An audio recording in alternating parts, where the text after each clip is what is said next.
Unto the Hills by Margaret Walker Freel. Chapter 17.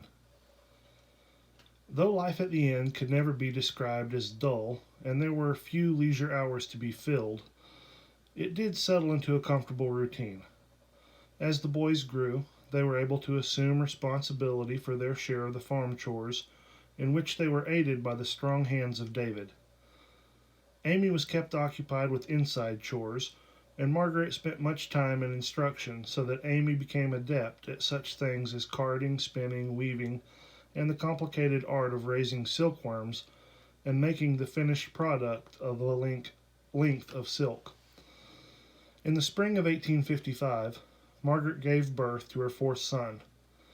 This was a premature birth, thought to have been brought on by Margaret's heavy work in helping to get the garden in. However, the child did well, and soon was a more robust and healthy lad than his brother, who was still asthmatic. This latest son was named George, for one of Margaret's uncles on her father's side, and Benjamin for one of Billy's brothers. One more name was added to the ever-increasing clan: George Benjamin Walker, born April 2nd, 1855. Days of golden haze and glinting mellow shafts of sunshine shone through the trees like streamers from heaven. Heavy frost painted the foliage and withered the emerald mountains as fall drifted over the valley with dried and crackling leaves. October was dying and sighing in the trees. The breath of impending winter lurked in the elements. Nightfall brought the flickering torch of the possum hunter's lantern. Fires of the fox hunter cracked to the music of fox horns and the baying of the hounds. When November waved goodbye to Indian summer, there was still beauty in the wind-tossed smoke rising from the chimneys. Friendliness shone from the warm hearths and through open doors. November, a time for Thanksgiving. It's a time for backbones, liver mush, and cracklin' bread. It's time for apple cider, leather breeches, and dried fruit. Crocks of pickled beans and kraut fill the spring house. It's time for knitting, quilting, and weaving for the mountain women. It's a time for hunting by the men. There is a mixture of sadness and gladness in the air as God puts nature to rest. The gray squirrel scampers with bulging jaw to his hollow tree where he stores his winter supply of food. The songbirds of the summer leave for their winter haunts. The crafty fox emerges and plays with his shadow in the moonlight. The eerie wail of the screech owl is heard, and the shuddering Scotchman, fearful of the grim reaper, makes haste to place his poker in the hot coals. Not the least among the celebrations that fall of 1855 was the house raising, followed by serenading and merrymaking honoring Hugh Collett and Evelyn Young Stalkup. The elder Colletts, getting on in years, were happy to have their son married and settled so close to home.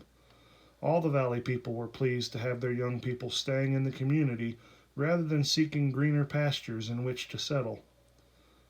The Walker Inn had long since become the favorite gathering place for the local men, when time allowed them to sit by the hearthstone and smoke and chew and tell tales of hunting experiences, or to just brag on their hunting dogs. In the midst of a discussion as to what breed of dog was superior, Margaret entered the room and interrupted the story with a request for silence. "Listen to those dogs out there. I've never heard such a commotion." "Oh, the dogs are just excited with all of us here." "No, I don't think so, Mr. Walker. Please go out and see what's wrong. I think I hear voices." Billy opened the door, and the voices could be heard above the yelping of the dogs. He spoke harshly, and the dogs quieted for a while. Margaret turned to her brother. "Abe, go see what's going on out there." A short while later, Billy and Abe reappeared, assisting 5 dirty, bedraggled, and unshaven men into the parlor. They helped them to chairs in front of the fire. The men sank silently into the chairs and blinked in the unaccustomed light. "I don't know who they are," explained Billy. "All I could get out of them was that they had been lost in the mountains and were about frozen and starved. They certainly aren't drunk, and I do believe they're telling the truth. There's no need to fear them. You and Amy bring some hot soup from the cook room. Maybe when they get something in their stomachs, they'll be able to tell us something. The mountain people could always be depended upon to help someone in trouble, and this was no exception. The visiting huntsman helped Margaret and Amy spoon warming food into the weary men's mouths, along with a little whiskey to help revive and warm them. The men appeared to be at the point of starvation and gratefully accepted the food. After a while, one of the men regained enough strength to explain their plight. "Lady, please don't be afraid of us. Your food and shelter means more to us than we can say. We've been lost and wandering in the forest without food for a week. We are a group of scientists exploring plant life and the geography of your mountains," and his voice trailed off as he closed his eyes in exhaustion. One of the other travelers paused in his eating and continued explaining their reason for being there. "Sir, the man you just spoke to is the famous Swiss scientist and explorer, Dr. Arnold Guyot, professor of geology and geography at Princeton University. We started our expedition with a mountain guide, but when he couldn't accompany us any further, we decided to try it alone. Without much success, I fear. We ran out of supplies about a week ago. We are more than thankful to have found you and appreciate your kindness." Abe still had doubts and whispered to Margaret, "Wonder why they had to come all the way down here to explore the mountains. Don't they have mountains up there?" Margaret hushed him as the man who was called Dr. Guyot visibly roused himself. "You're right, young man. We do have mountains where we come from, but we do not have the plant life that is to be found in your region. We've found many valuable species here. When we have had time to rest a little more, we'll talk about this again." Then he turned to Margaret. "Madam, I hesitate to request this, but could you find space for us for the night?" "Of course, Dr. Guyot. This is the Walker Inn. We are William and Margaret Walker." She nodded towards her husband. "We will be honored to have you as our guest for as long as you need to stay." Billy seconded Margaret's offer of hospitality and added, "Our boys are pretty familiar with the woods and the mountains around these parts. Maybe they'll be able to help you continue your studies before you leave." In spite of his weariness, Dr. Guyot's eyes brightened. "Thank you, indeed, Mr. Walker. I'll be happy to have their help." Billy proceeded to explain the accommodations available to the scientist. "We have one large bedroom over the parlor which has 6 beds in it. Across the hall upstairs is the judge's room. Then there are 2 small rooms back of these." Billy left briefly to get David and Amy and sent them scurrying up the stairs to prepare the rooms for the guest. He returned to find that Dr. Guyot was appearing more alert, so he introduced the other men who were sitting around the room in silence. Sensing the innate shyness of these quiet mountain men, the scientist encouraged their participation in the conversation by asking about the hunt that they had been on the night before. Thomas Tatham was pleased to enlighten this stranger to the pleasures of hunting. "Coon hunting in the fall of the year, when the summer's work is over, is a sight of fun for us fellers. That is, if you like the hills, the moonlight, and the pretty music of a pack of dogs. The animals sleep during the day and prowl at night. You gotta have a pack of dogs. Of course, one dog can catch a coon, but it's more fun to listen to the whole pack. Abe here has a good coon dog." Abe felt inclined to sing the praises of his favorite dog. "Yes, sirree, I got the best coon dog in the valley. He ain't no fine dog like the Plots or the Walker hounds. For a coon dog, you need a little feller, not a special breed. Mine is little and kind of ratty colored. You'd think he was lazy during the day, but on a cold moonlight night, you better watch for him." Tatham returned to his narration. "Besides the dogs, you need plenty of lighter knots and an axe. The moon ain't bright enough to see in the laurel thickets and under the big hemlocks, and you may have to cut down a tree. It's best to start about bedtime. Turn the dogs loose in a likely spot then take off after him. You can tell which way to go by following the barking of the dogs. When he's a long way off, he barks long. When he's getting close to the scent, he barks a short, sharp yelp. When they get the coon treed, they raise their heads and the lead dog bays lonesome like. The rest of the dogs lay on the ground and whine a little, crying like. Another huntsman broke in. The best part to me is when the hunters get there. Old Pete, said Abe, still singing the praises of his dog, goes all around the tree till he finds the limb the coon is on, and then he just points to where it is. Sometimes you can shake the coon out, but if he's a big 'un, that's where the axe comes in. You hold the torch till you see him good. Then when he hits the ground and starts to run, the fight begins. The coon fights back. His teeth are plenty sharp, and so are his claws. Why doesn't the hunter shoot the coon in the tree when he's been located? Asked Dr. Guyot. Tom solemnly shook his head. Man, it just ain't proper to shoot a coon when he's in a tree. He has to have a fighting chance. By this time the rooms were ready for the strangers, and the thought of a real bed was most inviting. The men helped them up to their beds and bade them good night. The exhausted men were content to remain in bed the following morning and have their breakfasts brought to them. Amy was ordered to clean the men's clothing, and by the time the dinner bell rang, all 5 men were clean shaven and ready to partake of another hearty meal. This time they entered the dining room and bowed courteously to Margaret and took the places indicated for them by Billy, who was standing at the head of the table. The men were amazed at the bounty of Margaret's table, but had no difficulty in doing justice to the delicious meal. However, this time they ate less greedily and with good table manners.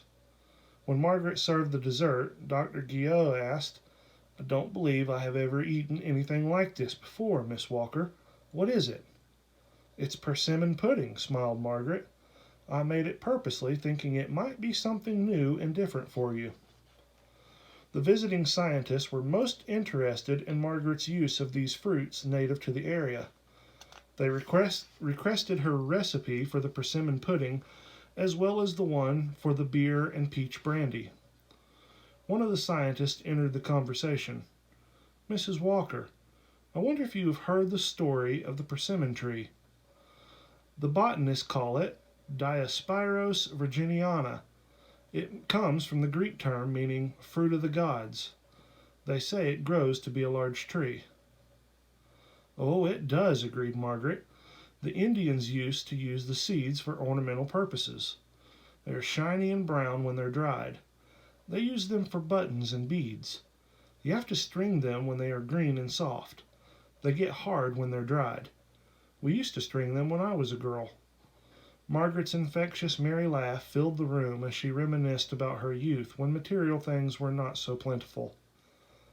Following dinner, and before he had to hurry back to the store, Billy talked of his love for the land and their plans for enlarging the house some more.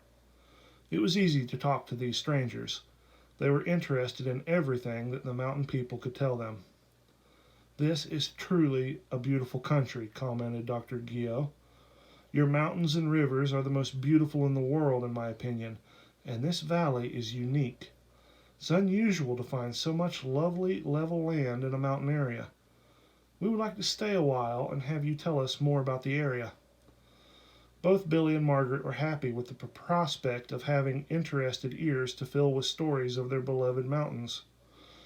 When Billy returned to the trading post, Margaret took the men to her pantry, where she exhibited another wild fruit. These are maypops, she explained. Some of the mountain people call them apricots. Try one. I put these away for a Thanksgiving treat. They grow on vines in old fields. They ripen in late October, but are best in November about the frost. The fruit is green, but turns the color of pumpkins when it ripens. One of the men, still expecting the fruit, said, Isn't that the fruit that is sometimes known as the passion flower, because the blossom is supposed to resemble the crown of thorns or a coronal? The flower is blue and quite lovely, even exotic. He broke open the fruit. The aroma is like perfume. It reminds me of the pomegranate. Yes, we've heard that story. It seems that the Indians started the story that the fringe in the middle is like the nails used to crucify Christ. The petals represented the apostles. However, they leave out Peter because he denied Christ and Judas because he betrayed him. Margaret had taken as much from her busy afternoon as time would allow, so she suggested that the men might want to accompany her sons on a hike up Junaluska Creek. Turning to the men, she said, "You don't have to worry about getting lost again. My boys know every inch of this country." Margaret then gave them a brief history of the creek, and they left in the company of two of the Walker boys to see for themselves some of the beauty that Margaret had so glowingly described. After supper, Billy handed Dr. Guillot a map, saying, "This is known as the R. Deaver map. It was made by Reuben Deaver and his men. They surveyed this area in 1837 when the Indians were moved and the land was opened for sale to the whites. You see tract 45 there? That is this land right here where we live. Now, this other map," he said as he produced another map, "it was made by Philip Harry. He was sent out by the government to make a survey before the Indian removal. It was made for the War Department. It gives more information about the early names of rivers and places. My wife's kinsman, old General Winfield Scott, used this map at the time he removed the Indians.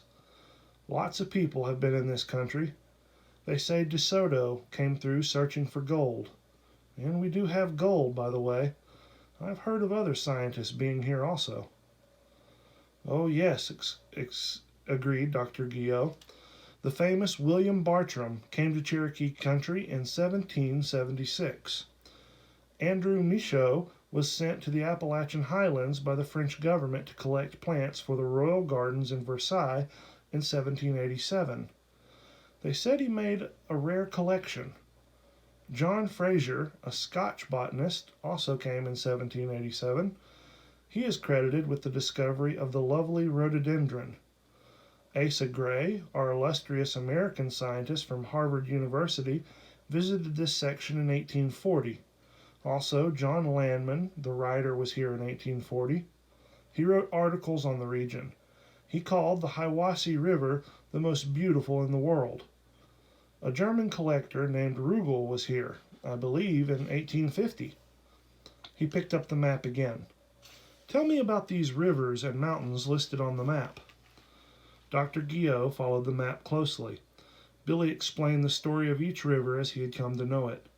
Each in turn caught the scientist's interest, and he voiced the hope of getting to visit them and to study them. 10 days later, the travelers, after making many fruitful trips into various places of interest, made their departure.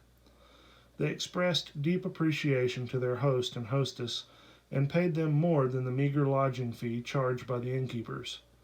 They also left gifts for the other local people who had been helpful during their stay in the mountains. They gave Agnew a small book of poetry and a knife to Pitt. David and Amy couldn't believe the coin pressed into their palms by the travelers. Some weeks following the departure of the visitors, Margaret received a beautiful white woolen shawl with a note inscribed, "To a gracious lady from grateful wayfarers." These visitors long remembered their trip into the mountains of Cherokee County. 38 years later, a member of the party took time to write to the Walkers. Once the distinguished visitors had departed, life at the inn settled back to a quieter pace for a period of time. Church services in the valley had, for the most part, been limited to the Baptist, under the supervision of James Whitaker, holding services in their log meeting houses twice monthly. Jamestown was 3 miles from Valleytown, and therefore too far for attendance on a regular basis. Of late, there were occasional meetings held at the schoolhouse at Valleytown. There was some talk of organizing a church, but this was uncertain since some people wished to retain their membership at Valley River Church, and there were not sufficient numbers to justify another church. Billy, like his parents, was a member of the Baptist Church. The Scotts, true to their Scottish heritage, were Presbyterians. However, Since coming to the mountains, because there was no Presbyterian church available to them, they had gone to whatever church was holding services in the locality. Margaret had attended the Baptist church with Billy until one day a circuit rider came through and asked permission to hold services at the inn. Of course, Margaret attended this service and was deeply moved by the words of the vehement exhorter. After attending several of these services, which were conducted in her own parlor, Margaret fell under the spell of the Methodist preacher. She moved in a sort of daze. One day she took her basket and went to the orchard to gather apples. Instead of collecting apples, Margaret dropped to her knees and fell in earnest and audible supplication and prayer. When Billy reached home expecting supper, he was greeted by strange and wailing sounds coming from the direction of the orchard. He hastened to investigate. Upon reaching the orchard, the astonished Billy stood in utter amazement as he watched his wife fling a basket full of apples away from her, throw her arms heavenward, and with steps akin to dancing, move erratically under the trees. Her voice was lifted in shouts of praise and song. She turned, and upon seeing Billy, she rushed toward him, continuing her song and chants, and flung her arms about his neck. Billy held her close briefly, then shook her to quieten her, and said, "Margaret, I think you've run away with the wagon." Between hysterical sobs, laughs, and kisses, Margaret answered, "Yes, I have, but the load is off. I've got religion, real religion at last." "Let's go back to the house." Billy was speaking softly in his effort to bring Margaret again to reality. However, Margaret was not ready to accept his brand of reality. "Oh, Billy," she babbled as she allowed him to lead her homeward, "I want to be a Methodist. Please don't mind. Brother Campbell will come back more often if we can organize a church here. I'm going to call in the neighbors right away, and we can have the children sprinkled." Even in her agitated state, Margaret felt the arm around her stiffen. The idea of having his children sprinkled as a means of baptism was not to Billy's liking. He stopped and faced Margaret as he stated flatly, "You know my folks are Baptist, and I've been Baptist all my life. We believe in immersion. I don't think it's good for the children for there to be a division in religion between parents, but you can be a Methodist if you want to. The children will make their own decision when they grow older." Margaret knew better than to argue this point, so she let the subject of the children's baptism drop. However, she did work towards the goal of getting a church organized for the community. True to his word, circuit rider Coley Campbell came back monthly to the inn and held services. The church was duly organized with 5 women as its charter members: Mrs. William Walker, Mrs. John Scott, Mrs. Thomas Tatham, Mrs. James Stewart, and Mrs. Abram Collett. Under their leadership, the church grew and prospered. Another son was born to William and Margaret Walker. In their search for a name for this 5th son, Agnew, now 12 of years, suggested Rufus. In the little dictionary Dr. Guyot gave me, Rufus means red. Why don't we call the baby Rufus? His hair is red. Besides, I like the sound of the word. "I like the sound of it too," agreed Billy, as he picked up the Bible to record another name. "He needs a middle name. How about Jarrett? Nimrod Jarrett is a mighty good friend." And so it was recorded. Rufus Jarrett Walker, born September 8, 1857. It was recorded Rufus Jarrett, but the young lad was known from the start as Roof. Billy had always been reluctant to request financial aid from his father, but after careful thought and hours of mental argument with himself, he reached the decision that he would rather be indebted to his father than to the Wogg family. He carefully prepared a note with all its legal implications, and he and Margaret both signed it. He mailed it to his father, along with a long letter of explanation and the request that Mr. Walker repay the remainder of the debt due Colonel William Wogg in the amount of $2,000. Mr. Walker, like all fathers who were able to do so, was pleased to have this opportunity to assist his son. He smiled a little to himself as he read the promissory note and thought, how typical of Billy and Margaret to make this legally binding, as if I would worry about not getting my money back from them. It was butchering time again. Everybody in the house was involved in some way or another. Towards the end of the day, Margaret sent Amy to the house to start preparations for supper, and she went with David to the smokehouse to salt the fresh meat. They had been working all day long, and Margaret was pressing David to hasten his efforts in order to finish before time for dinner. They had been working silently and in close proximity for a while when Margaret became aware that David was not doing his share of the work. David, she snapped. Margaret usually made a particular effort not to be short with the blacks, but today she was tired and in a hurry to get the job finished. Get busy. We have to finish this meat tonight. You know how quickly fresh meat spoils. When David failed to respond, she added, Are you ill? Still no response from David. Margaret spoke sharply. David, stop daydreaming and get to work. Without warning, David reached and grabbed her. Margaret felt his hot breath on the back of her neck. Those two black arms were holding her body in a vice. She felt like an animal trapped. She could neither move nor breathe. David, who was always so respectful, now acted like an animal. Margaret was shocked into motionlessness as David mumbled incoherent sounds and held her close to him. After a brief moment, which seemed an eternity to Margaret, she was able to struggle from David's grip. Don't you know Margaret Walker will kill you? Get your hands off me. With superhuman strength, Margaret reached for the large knife that she had been using in their work with the meat. She grabbed it and fought more furiously than she had ever fought in her life. Oh God, she breathed as she felt the knife bury into the arm that had held her prisoner. The stab of pain seemed to bring David to his senses. At the sight of blood, he moaned, Good God Almighty, missus, you done kilt David. Please, missus, don't tell Marsa Billy. The devil got in me. His voice trailed off as he fell to the floor. Margaret didn't pause to see if he were dead or alive as she raced from the smokehouse. When the cold, fresh air of the late fall evening struck her face, Margaret regained some of her composure. She had been frightened, but she was no longer in danger. It occurred to her that she should relate this incident. Billy would kill David, and after all, other than being frightened out of her wits, she really wasn't physically harmed. She hurried to the pantry and snatched up some clean rags, which she tossed to the astounded Amy, saying, Get to the smokehouse at once. David's hurt. He's cut his arm working with the meat. The sharp note of authority in Margaret's voice put an instant halt into any objections that Amy might have had. Though she was fearful of the sight of blood, she was more fearful of the look in Margaret's eyes.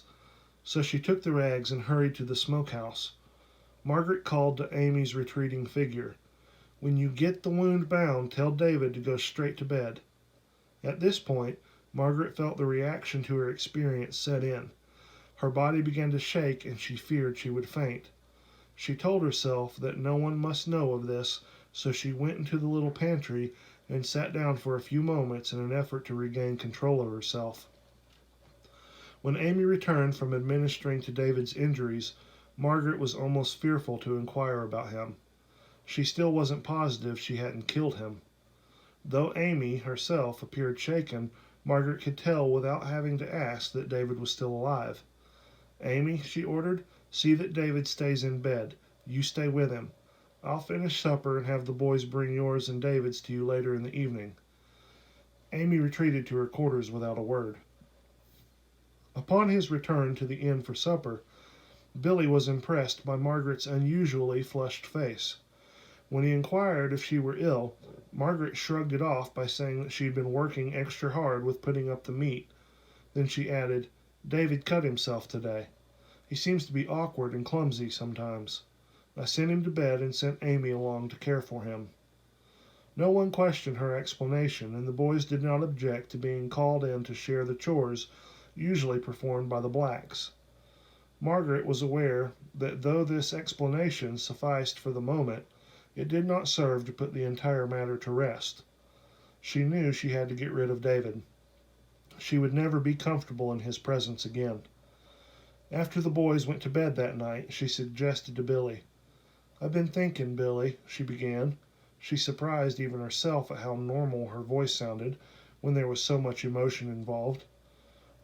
"The boys are getting big enough to take on additional chores.